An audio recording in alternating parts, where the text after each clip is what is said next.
Assalamualaikum warahmatullahi wabarakatuh. Perkenalkan, nama saya Alif Alfian, NIM 530101900037.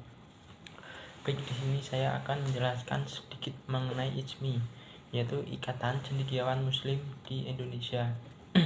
Baik, IJMI sendiri merupakan sebuah organisasi cendekiawan Muslim di Indonesia. Kelahiran IJMI bukanlah sebuah kebetulan saja, tetapi erat kaitannya dengan perkembangan global dan regional di luar negeri. Kemudian, menjelang akhir dekade 1980-an dan awal dekade 1990-an, dunia ditandai dengan berakhirnya Perang Dunia Dingin atau konflik.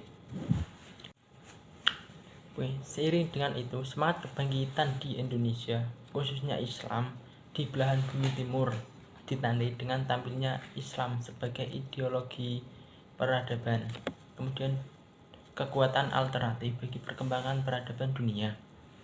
Bagi Barat, kebangkitan Islam menjadi masalah yang serius, karena itu berarti hegemoni mereka terancam.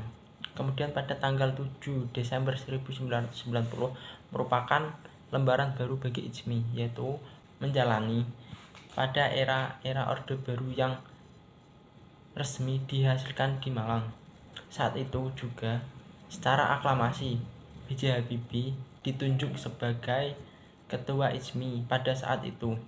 Setelah terpilih, beliau mengatakan dalam sambutannya bahwa IJMI harus hadir dan komitmen dalam menjalankan nasib sebuah bangsa Indonesia untuk menjadi lebih baik lagi. Ketika era reformasi yang digulirkan mahasiswa pada tahun 1998 membuat banyak tokoh turun untuk mendirikan dan menggabung dengan partai politik dengan tujuan untuk memperoleh kekuasaan. Reformasi bergulir dengan cepat. Soeharto turun, duifungsi ABRI dicabut, UUD 1945 diamandemen. Perubahan ini berjalan sedemikian cepat. Sementara itu, IJMI seperti kendaraan kosong.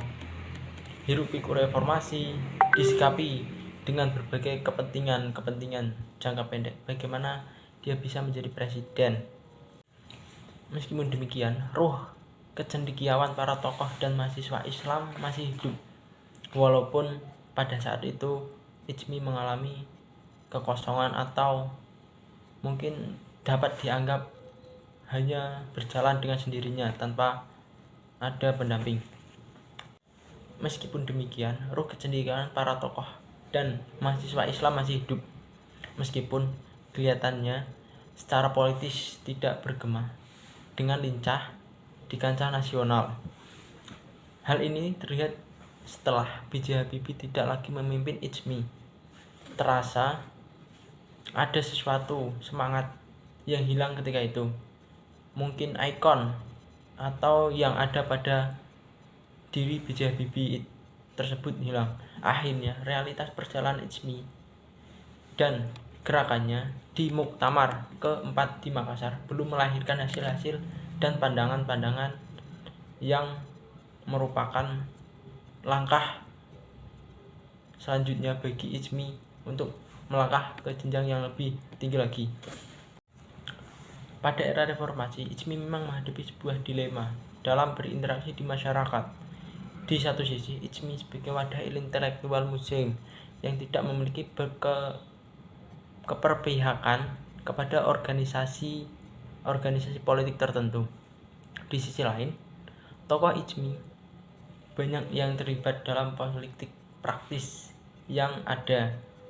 Benturan ini mengakibatkan IJMI di era reformasi sampai sekarang mengalami sedikit lost identity, sehingga berimplikasi pada ketidakmunculan peranan IJMI itu sendiri, baik dalam konteks berbagai politik, ilmu, atau konteks agama sebagai bagian dari masyarakat. Hal ini jelas merupakan kemunduran, mengingat dulu IJMI dapat mengambil bagian agent of social change dari masyarakat dengan menempatkan diri sebagai garda terdepan. Baik, itu saja yang dapat saya sampaikan. Kurang lebihnya mohon maaf. Wassalamualaikum warahmatullahi wabarakatuh.